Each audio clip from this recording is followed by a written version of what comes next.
Hello, good evening সবাইকে। আমার নতুন একটা ভিডিওতে তোমাদের অনেক অনেক স্বাগত। আজকে তোমাদের সাথে শেয়ার করব দুর্দান্ত একটা আমার ভীষণ পছন্দের লাঞ্চ থালির ভিডিও। আজকে কি কি খেয়েছিলাম সেটাই দেখে নেওয়া যাক। প্রথমেই আজকে খেয়েছিলাম মটরশুঁটি দিয়ে নোটে শাক। এখন আর মটরশুঁটি পাওয়া যায় না বললেই চলে, তবু আমার মা ফ্রিজের মধ্যে স্টোর করে রেখেছিল শীতকালে কিছু মটরশুঁটি। সেই মটরশুঁটি দিয়েই মা বানিয়েছিল নোটে শাক। এই নোটে শাকটা মটরশুঁটি দিয়ে খেতে ভীষণ ভালো লাগে। আর তার সাথে অ্যাডিশন হচ্ছে এই কাঁচা লঙ্কাটা। যে কোনো শাকের সাথে এই কাঁচা লঙ্কা দিয়ে খেতে কিন্তু আমার ভীষণ ভালো লাগে। আর আজকের শাকটা সত্যি ভীষণ ভালো হয়েছিল খেতে। শাক দিয়ে ভাত খেয়ে নেওয়ার পরেই খেয়েছিলাম ঝাল ঝাল ধনেপাতা বাটা দিয়ে ভাত। এই ধনেপাতা বাটাটা আমার মা কিন্তু দারুণ বানায়।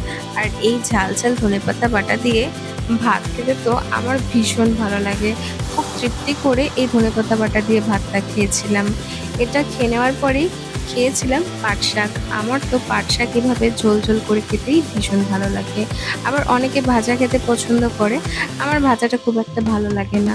তোমরা পাট শাক কেমন করে খেতে পছন্দ করো তোমরা কিন্তু কমেন্ট করে অবশ্যই জানিও।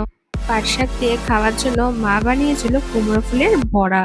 এই কুমড়ো ফুলের বড়াটাও কিন্তু খেতে যেরকম মচমচে হয়েছিল সেরকমই টেস্টি হয়েছিল। পাট শাকটাও যেরকম ভালো হয়েছিল খেতে, এই বড়াটাও খেতে ততটাই সুস্বাদু হয়েছিল।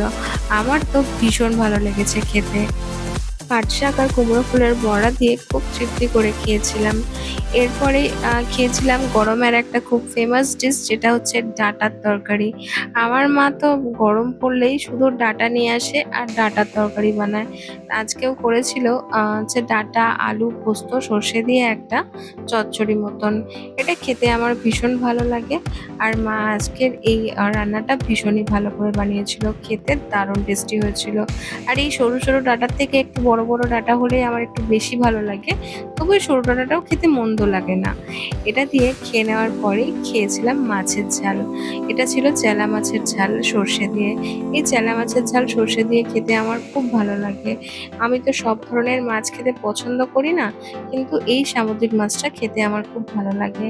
এই মাছটার এক এক জায়গায় এক এক রকম নাম। আমাদের এখানে এই মাছটাকে চেলা মাছ বলে। তোমাদের ওখানে এই মাছটাকে কি মাছ বলে কমেন্ট করে কিন্তু অবশ্যই জানিও। আর আজকের মাছটা দারুণ ফ্রেশ ছিল আর ভীষণ ভালো ছিল খেতে। তাই জন্য মাছের সাথে সাথে তরকারিটাও ভীষণ ভালো হয়েছিল। আর স্বাভাবিকভাবেই মাছ যদি ভালো হয় তরকারি তো খেতে ভালো হবেই। আর মায়ের হাতের এই সর্ষে দিয়ে চেলা মাছের ঝালটা খেতে আমার সত্যি ভীষণ ভালো লাগে। একদম দুর্দান্ত test. Okay, that's it for today's video. আমার ভিডিওটি ভালো লেগে থাকলে আমার চ্যানেলটিকে লাইক কমেন্ট শেয়ার সাবস্ক্রাইব করে পাশে থাকবেন। Thanks for watching.